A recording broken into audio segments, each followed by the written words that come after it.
My name is Stephen De Silva. We're here in the Welcome Centre of St Albans Cathedral, a brand new building. I've been privileged to be a guide and volunteer at St Albans for 40 years now. I came to St Albans as a teacher of religious education in history and English, and on the first Sunday morning I was here, I came into the cathedral to come to the parish Eucharist. The person in front of me at the end of the service turned around and said, "Hello, welcome, you're new, aren't you?" And I thought, what a great community to be part of, where somebody is welcoming and keen like that. So I very quickly got involved, initially training as a guide, becoming an altar server, chairing the youth committee because of my interest in education and young people. All of those things have been a really rich part of my life. We also began to institute the idea of having young people who were post-university coming to us to perhaps spend a year or two in training if they were wanting to become a priest or minister, and that developed into something that we call the Root Group project. That was championed by the sub-dean at the time. I've been a mentor and a support to some of the Root Group members, and that's been really interesting to see somebody come here not sure if they want to be a priest or not, find out that they do, very occasionally that they don't, and support them in the next steps that they want to make to take their journey forward in the church. It's been a real privilege watching people grow up and find themselves.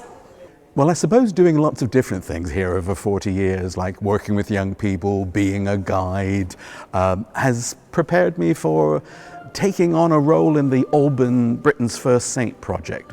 And it's a great project because it brings together all the paid staff of the cathedral and many of the hundreds of volunteers who support this place. Well, I was very fortunate to be asked to chair the interpretation committee. That brought together all kinds of people, our guides, our teachers, our teaching staff, the marketing department who wanted very interesting stories to tell. In fact, all kinds of people came together on that committee, and I was fortunate enough to be able to chair them. Most of the time it was wonderful. Sometimes it was a challenge. But what we all wanted to do was tell our stories here at St Albans better. Explain what a welcome Alban gave to a stranger and the welcome we want to give to people today.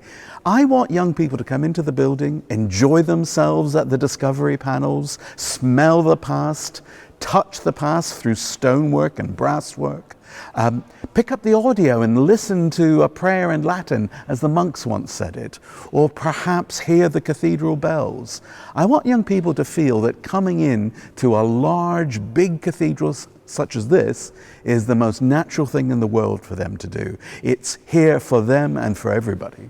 Well, this is our dressing up area. We knew it was going to prove popular, particularly with children, but what's been really interesting for me is how often if you say to somebody, do you want to be an archbishop or a monk or a nun or a Roman soldier, that they're really happy to come here and try it out, and not just the children, but the adults too. We had these two lovely people come recently, a lady with her 85-year-old mother in the wheelchair, and I suggested that they might want to be queens for the day. And there's this lovely photograph of the two of them posed with their crowns. I hope that's going to be a photograph that people treasure. So the Alban Britain's First Saint project wanted to bring new audiences into the cathedral. And we know that one of the groups we particularly wanted to bring in were families, places for young people. So we have all kinds of activities, including the brass rubbing that's going on just behind me right now. These are scaled down brasses of actual memorials here in the cathedral, which people can make and take home from themselves, a little brass rubbing.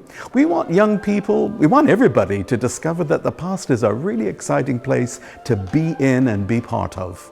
So at the moment, the main voluntary job I do is that I'm chairman of the Cathedral Guides. And there are about 68 guides and 30 retired guides who help show people around this place, introducing it as a heritage site and as a place of worship. We're an ecumenical cathedral, as you know, Roman Catholic Mass every Friday, Russian Orthodox services, delivering all kinds of guided tours, 3 a day throughout the whole year. But you know, there are hundreds of other volunteers here, keeping the place running in so many different ways. And I'd like to say that I accept this award on behalf of all those many hundreds of volunteers. It's great that voluntary service is recognized this way, and the huge host of people here will keep the place open and welcoming 365 days a year.